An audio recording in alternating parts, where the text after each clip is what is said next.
5월 16일 목요일 뉴스 브리핑 시작하겠습니다. 오늘 5월 16일 1961년 5월 16일 날 5.16 혁명이 일어났습니다. 자, 그때 5.16이 일어나지 않았으면 또 어떻게 되었는가? 지금 독재라고 비판을 하니 박정희 때 같으면 너네들 독재라 비판한 놈들 다 잡아가서 그냥 맞아 죽었다, 이렇게 이야기를 하는데요. 자, 그 잘난 민주주의가 이승만 독재라고 쫓아내놓고 1년간 보인 모습이 뭡니까? 그래서 이 민주주의라는 것은 민주주의를 할 수준이 되어야 되는 건데, 미국을 보거나 독일이나 영국을 보면 민주주의를 할 수준은 우리도 안 되고 미국이나 영국도 좀 모자라는 것 같다. 그래서 민주주의라는 것이 인간의 완전한 제도가 아니라 매우 불완전한 제도로서 그것은 인성과 상식과 양심으로 보완을 하지 않으면 유지될 수 없는 제도입니다. 우리가 민주주의에 대한 만능과 환상도 버려야 된다. 그러니까 인간은 항상 독재적으로 가고자 하는 속성이 있고, 겉으로는 민주주의 제도가 완비됐다라고 하면서도 지금도 보면 정권을 비판하거나 이 정권에 대해서 다른 시각을 가지고 있는 사람들은 내가 언젠간 잡혀갈지 모른다, 내가 언젠가는 여러 가지 지금 내가 느끼지 못하는 불이익이 폭탄이 되어 나한테 떨어질지 모른다, 이런 생각들이 어느 때보다 팽배하고 있습니다. 그래서 내가 말을 할 때 내 말의 결과에 따라 뭔가가 보복이 있을 것 같다라는 두려움이 있는 사회, 이게 민주주의가 아니다, 난 그렇게 보고 있습니다. 미국에서 무슨 말을 하든 트럼프에 대해서 그렇다고 누가 잡아가거나 그런 일은 없습니다. 자, 그래서 결국은 지금 민주주의라는 것은 매우 우스운, 그야말로 이 종북 좌파들의 일종의 코에 검은 코걸이, 귀에 검은 귀걸이의 프레임이다. 그런데 저들을 종북 좌파라 부르거나 빨갱이라고 부르면 사이비 보수다, 지랄하고 자빠졌습니다. 그래서 이 지금 정권이 독재로 가기 위해서 내년 총선은 이 게임의 룰을 바꿔서 또 자신들의 2중대, 3중대, 4중대를 동원해서 무조건 이기고 보겠다고 작심을 한 것 같습니다. 그래서 내년 총선을 겨냥해서 문 정권이 그야말로 지금 여러 가지 준비들을 해 나가는 것 같은데요. 좀 집중적으로 여러 가지 좀 봐야 될 부분이 있습니다. 이 정권은 내년 총선을 이기지 못하면 끝입니다. 아마 제가 볼 때 임기 채우기 어려울 겁니다. 급격하게 무너져서요. 그래서 내년 총선을 이렇게 이겨야 자신들의 권력도 유지되고, 첫 번째는 깜빵을 안 가거나 자살을 하지 않습니다. 그렇기 때문에 죽어도 이기려고 할 거다. 그러면 이기기 위해서 이 정권이 가는 방향에 몇 가지 지금 모순이 발생하고 있는 일이 있어요. 이 모순들을 어떻게 극복해 갈 거냐라는 것이 이 정권이 앞으로 이렇게 행동할 핵심적인 이 모습으로 보입니다. 그러면 그것이 몇 개로 좀 요약할 수 있는데요. 먼저 북미 관계를 어떻게 만들어 갈 거냐. 자, 이 정권이 어떤 행태로든 지금 북한에 쌀을 주고 북한을 다시 끌어들여서 미국과 3차 미북 회담을 만들려고 지금 최선을 다하고 있습니다. 지금 어제 발표된 내용을 보면 6월 말에 오사카에서 열리는 G20 회의에 미국의 트럼프 대통령이 참가한 다음에 한국으로 와서 한미 정상회담을 한다는 겁니다. 이 정상회담에서 한미 간의 시각이 좀 다르죠. 미국은 한국이 이탈하지 않고 제재 전선에 서서, 미국 편에 서서 북한을 압박해서 북이 협상에 나오도록 만드는 위치에 서 있으라는 거고, 한국은 미국을 어떻게 또 꼬셔서 자신들이 북에 쌀을 퍼주는 부분을 용납하고 더 나아가서 북에 여러 가지를 줄 거니까 그걸 받아먹은 북이 영변 폐기에서 조금 더 보태서 뭔가를 내놓으면 그걸 미국이 못 이기는 척하고 좀 받아줘라. 그래야 니도 내년 대선 이기고 나도 총선 이기지 않겠냐. 자, 이게 지금 핵심이라고 봅니다. 그런데 6월 말까지 북한이 뭔가를 내놓을 수 있는 부분이 되려면 문 정권은 북한의 모종의 큰 선물들을 줘야 될 거다. 그런데 그 큰 선물이라는 것이 지금 쌀이라고 생각했는데 북한은 쌀의 비중을 점점 낮추어서 그건 당연히 너네들이 약속했던 거고 우리한테 줘야 될 거고 그걸로 큰 선물이라고 볼 수 없다. 지금 이렇게 몰아가고 있습니다. 개성공단이나 금강산을 열든지 아니면 뒤로 지금 왔다리 갔다리 하는 석탄이나 정제유를 진짜 듬뿍 주든지 해라. 이 이야기겠죠. 자, 그래서 이 문제를 문 정권이 올해 안에 풀어갈 수 있을 것인가? 이게 참 쉽지 않은 일이라고 보입니다. 북을 끌어들이려면 선물을 줘야 되고 선물을 주려니 미국이 방해하고 그래서 문 정권이 이 문제를 해결을 올해 안에 할 것인가? 매우 어려운 과제입니다. 두 번째는요.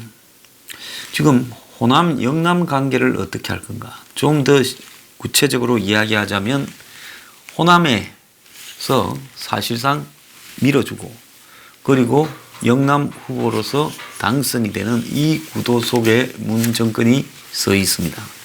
그래서 문 정권은 끊임없이 5.18이니 세월호니 이런 부분에서 이렇게 매몰되어 왔죠.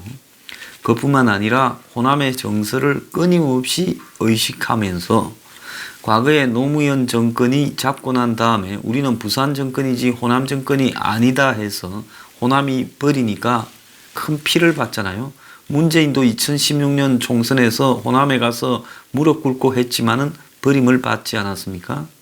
그러니까 그런 부분들을 어떻게 이번에는 계속 현재와 같은 동맹 상태를 유지할 것이냐.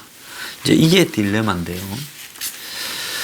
자, 지금 그래서 호남 총리를 앉혀놓고 사실상 호남 지분을 보장하고 그래서 일기에 비서실장도 임종석을 시켰습니다.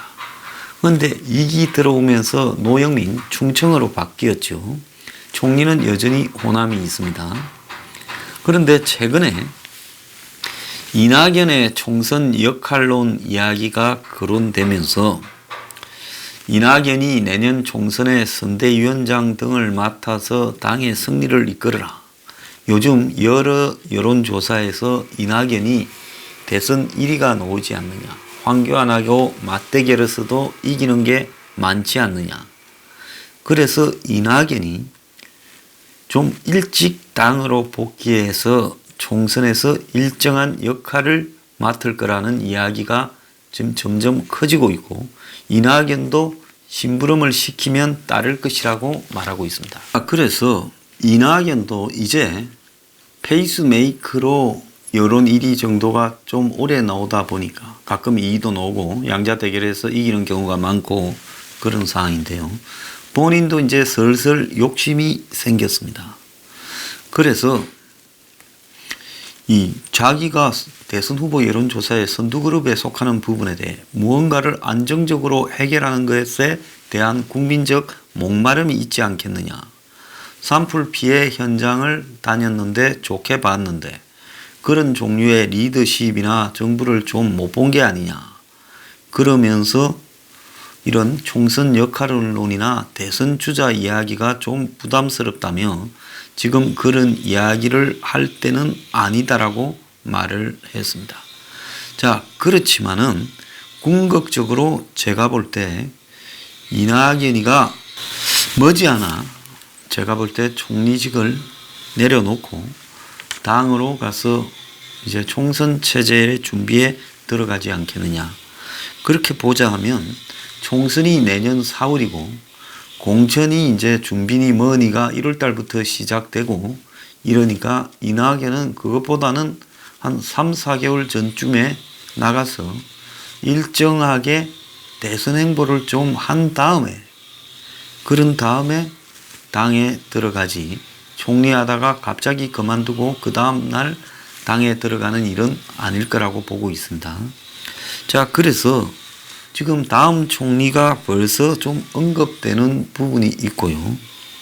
일각에서는 지금 홍석현이 거론되는 부분도 있다. 뭐 자가 발전인지 진짜인지 모르지만요. 그러면 홍석현이 과연 호남에 연고가 있는가? 그렇게 봤을 때 홍석현은 부친이, 그러니까 호남 출신은 아니지만은 호남에 오래 살았던 연고가 있기는 있습니다. 그래서 억지로 호남 연고로서 홍석현을 할 수는 있는데, 그런데 문 정권이 과연 홍석현을 하겠는가? 홍석현은 총리시키면 그 다음 대권 가려고 할 건데, 지금 청와대에서 민정으로 검정을 맡은 양반이 홍석현이 대권 가는 꼴을 볼 수 있겠는가? 이낙연이가 그 꼴을 볼 수 있겠는가? 호남이 홍석현을 호남에 이런 지분이 있는 사람이라고 인정을 하겠는가? 그런 부분에서 쉽지 않은 부분이 있죠. 다만 문 정권이 굉장히 흔들려 버리면 외부에서 수혈한 모양새 비슷하게 홍석현 카드를 쓸 수가 있는데요. 지금까지의 상황으로 보면 예상보다 문 정권이 덜 흔들리고 있다. 그래서 이낙연 체제가 한 3, 4개월 이렇게 더 가고 그 다음 단계에서의 여론의 항배에 따라서 지금 문 정권이 총선 관리용 총리를 시키거나, 사실 가장 원하는 총리의 타입은 호남 출신이고 또 관료로서 행정 장악력이 있어서 자신들이 부족한 이 세세한 행정 부분을 좀 잘 챙길 수 있는 능력을 갖추고 그러면서 정치적 야심은 없는 이런 사람을 총리로 생각할 거다. 그렇게 봅니다.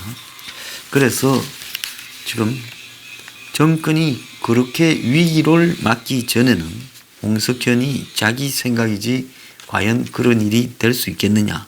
이제 문제는 그런데 총리보다도 그 다음에 대선 구도에서 이번에도 호남이 또 부산 PK 출신 후보를 미는 그런 호남이 전적으로 지원하는 구도에 동의할 거냐.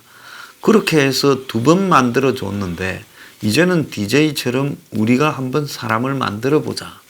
이런 호남의 요구도 클 거라고 보고 있습니다. 자, 그렇다면 지금 정권이 호남의 후보들을 봐줄 거냐 아니면 제거할 것이냐라는 부분에 문제가 있을 수 있어요. 문제는 뭔가 하면 지금 호남에 있는 정치인 중에서 민주당에 오히려 지금 뭐 바른미래당이나 평화당의 정치인들이 더 있고 현역은 호남에 민주당에 뭐 거의 없습니다. 그리고 또 바른미래당이나 평화당이나 민주당에 있는 호남 의원들 중에 과연 대선 후보감이 있겠느냐? 사실상 없습니다. 그렇다면 호남 주자라고 하면 갑자기 나오기도 어려운 것이고 지금 이낙연이 호남을 대표한 주자로서 좀 굳히기를 하려고 할 거고요. 자, 영남 주자는 내년 총선 직전에야 모습을 드러낼 거다. PK 주자는요. 그래서 그 PK 주자가 누가 될 것이냐. 자, 문은 이런 부분들을 갖다가 방해받지 않기 위해서 지금 안희정 충청 주자를 제거했고 수도권의 주자인 이재명도 거의 제거해 가고 있습니다. 오늘 이재명 1심 선고가 나오죠.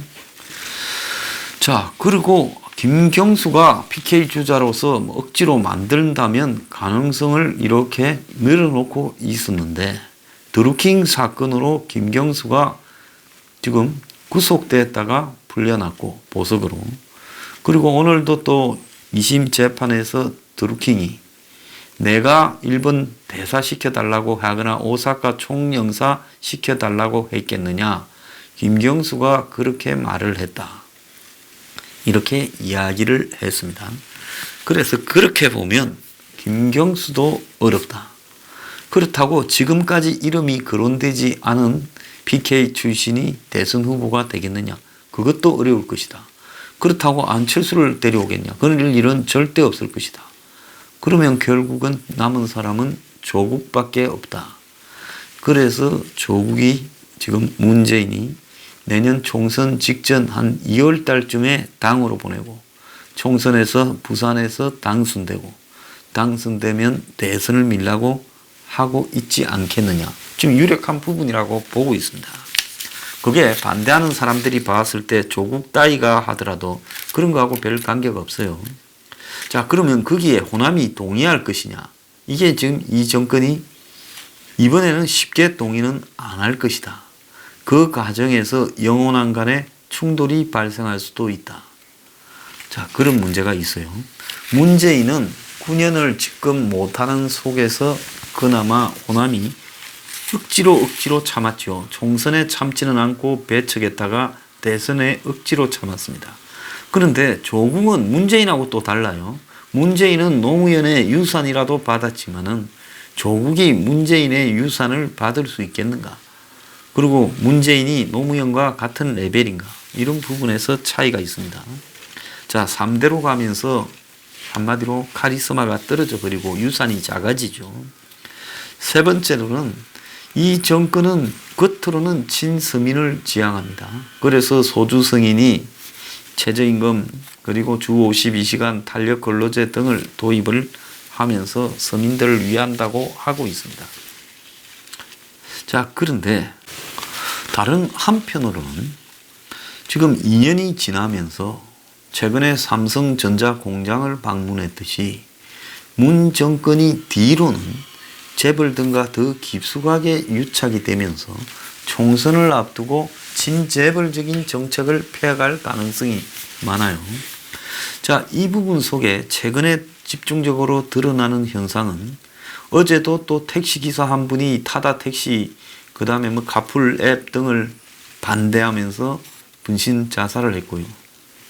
또 엊그제는 집배원 한 명이 과로에 시달리다 주 52시간 무료노동 과로에 시달리다가 자다가 숨졌어요. 젊은 친구가요. 그것뿐만 아니라 지금 버스 파업 그것도 주 52시간에서 비롯된 파업을 결국은 어떻게 수습을 합니까? 그 파업을 수습하는 방법에서 하는 짓이 결국은 지금 국민 주머니 틀어서 버스를 요금 올려주고 그 다음에 국민 세금으로 버스 회사를 준공영제를 전반적으로 밀어주고 그래서 버스 기사들 파업을 국민들 주머니 틀어서 메꿔주고 또 준공영제를 전면적으로 확대하고 버스 기사들 월급을 올려주면서 돈이 수천억에서 조 단위 이상 더 들어가게 만들었습니다. 자, 이런 부분만 보더라도 지금 무슨 전태일 시대도 아니고 70년 초반에 지금 분신 자살이 요 근래 4건이 일어났다. 이런 부분에서 지금 이 친서민 정책이 실패하고 서민들부터 지금 저항에 나서고 있는 거 아니냐. 자, 그래서 이 부분과 관련해서 문 정권이 지금 딜레마에 빠져 있다고 봅니다. 내년 총선을 생각한다면 1인 1표지요. 뭐 100억에 한 표 아니지 않습니까? 그러니까 서민적인 파퓰리즘으로 이렇게 가야 되는데 근데 정권이 지금 3년차 접어들면서 여러 가지 커넥션이 이미 형성이 돼 가고 있는 걸로 보이고 그래서 대기업 등과의 관계도 상당히 회복되고 있는 걸로 보여요. 그런 속에서 정권은 또 경제를 살린다라고 지금 내년까지 1년 동안 뭔가를 보여야 되는데 이런 속도로 가면 총선을 제대로 치를 수 없을 거라고 봅니다. 그래서 경제를 살린다는 명목하에 경제정책의 방향을 좀 수정하면서 진재벌적으로 갈 수도 있다. 그래서 그 괴리를 어떻게 할 것이냐 하는 것이 딜레마로 보입니다. 자, 오늘 아침에 보면 양정철이가 이제 당의 정책연구원 원장으로 갔는데요. 그 민주정책연구원이라는 게 뭐 당의 연구소에 불과한데 여기에 양정철 백원우를 갖다 놓고 문은 기본적으로 이 내년 총선에 이 기술적이고 전략적인 판을 여기서 짜라고 지금 시킨 것 같습니다. 그래서 양정철이가 임종석 시대에서는 밖으로 돌다가 지금 임종석이 빠지고 양이 들어왔죠. 이거는 둘이가 공존할 수 없었던 측면이 있고요. 그래서 1기 때는 호남을 앞세우고 양을 뺐는데 이제 2기 때 양이 와서 당의 지금 모든 부분을 청와대를 지시를 받고 사람과 정책을 짜는 걸로 지금 보입니다. 최근에 문재인이 이 보수 세력들을 비판하면서 과거 해기 세력이다. 그야말로 낡은 세력이다. 평화를 바라지 않는 세력이다. 그렇게 낡은 세력과 결별해야 된다고 이야기를 하고 빨갱이 발언까지 하고 있습니다. 그 문재인 발언의 배경에는 이 양정철이 있다. 그래서 문재인이 촛불 이전과 이후가 달라져야 된다. 그리고 내년 총선은 과거 정당과 미래 정당의 대결이다 하면서 과거 대 미래의 구도로 만들려고 하는 겁니다. 그래서 더불어민주당은 미래고 한국당은 과거다라고 이렇게 낙인을 찍어서 그 낙인 효과로 젊은 사람들 20대, 30대, 40대 표를 쓸고 그리고 40, 50대 표를 가르고 하면 60, 70대 지지를 받는 한국당이 또 여성에서 압도적 지지를 자신들이 받으면 한국당이 이기기 어려운 것 아니냐. 그래서 호남, 충청, 수도권에서 승리하고 영남에서 일정하게 가르면 뭐 PK 지역에서만이라도 한 6대 4나 7대 3으로라도 버티면 내년 총선은 이긴다라고 생각하고 있는 걸로 보입니다. 그래서 낡은 과거와 새로운 미래라는 구도로 지금 이들이 판을 짜고 있는데요. 정책적인 부분으로 보면 소득주도 성장 부분은 보수 재벌대, 보수 기득권 재벌대 이제 중소기업 벤처 뭐 이런 대결이다 이렇게 짜고, 안보에서는 남북 대결 구도, 냉전 구도에서 이제는 평화 화해 구도로 이렇게 짜고, 그리고 더 나아가서 이제 이 정당의 이미지에서 궁극적으로 자신들은 젊은 미래, 한국당은 이렇게 늙은 과거라고 판을 짤 거라고 봅니다. 그런데 이 정권이 지금 짜놓은 소주성 중소기업 벤처 뭐 자영업자 이런 쪽에서 다 망해가고 있고 실업자가 넘쳐나는데 그야말로 허접한 미래, 그래도 안정적인 과거보다 허접한 미래가 더 못하다 소리가 나올 수도 있지 않겠습니까? 그래서 이들은 또 그런 부분들을 보완하려고 과거의 역사를 3.1운동, 임시정부, 6.25, 친일, 뭐 해방 전후, 일제강점시대, 동학혁명까지 다 끌고 와가지고 과거 대 미래라고 해서 자신들이 올바른 변화의 연장성산에 있는 이 정치 권력을 계승하고 있다고 억지로 역사 공정을 지금 해서 역사의 정의의 편은 자기들이라고 세뇌시키고 있습니다. 근데 미안하지만은요, 젊은 사람들이 이런 역사 공정에 별로 관심이 없다라는 겁니다. 자, 그래서 이들이 지금 생각하고 있는 이런 대결의 판들이, 대비의 판들이 내년 총선까지 끌고 가서 부각시키려고 하는 구도들이 지금 미북 문제를 어떻게 갖고 올 것이냐, 한국이 어느 쪽에 서서 어떤 장난을 칠 것이냐, 호남과 PK 연합이 어떻게 굴러갈 것이냐, 또 재벌과 서민들 간에서 어떻게 쓸 것이냐, 또 과거와 미래 대결에서 어떻게 쓸 것이냐, 역사 공정에서 어떻게 끌고 나갈 것이냐, 이게 내년 총선까지의 이들의 구도인데요. 제가 볼 때 이런 어떤 구도 중에 어느 하나 자연스럽게 될 문제는 없다고 봅니다. 쉽게 될 문제는요. 문제는 가장 이들이 자신하고 있는 본질적인 이유는 한국당의 황나 지도부가 있는 한은 저쪽도 포인트를 따기가 어렵다. 결국은 찌질한 세력들이 붙었을 때 국민들이 그래도 권력을 잡고 감성을 자극하고 포장을 잘하고 힘이 있는 우리를 더 지지하지 않겠느냐. 이게 지금 사실상으로 유일한 희망이라고 봅니다. 그래서 제가 황나를 비판하는 거고 한국당을 집요하게 비판하는 겁니다. 그래서 안 될 것 같으면 6개월 전이라도 드러내야 되고, 그리고 그런 부분에 대해서 변화를 하면 확실하게 변해야 된다는 겁니다. 괜히 리얼미터 지지율 절대 안 믿는다면서 한국당하고 뭐 붙었다. 요즘 뭐 RN스치도 그렇대요. 민주당하고 붙었다. 황교안이 이낙연과 양자 대결이다. 미안하지만은 전직 총리 둘이가 다음 대선 대결을 할 가능성은 제로라고 저는 보고 있습니다.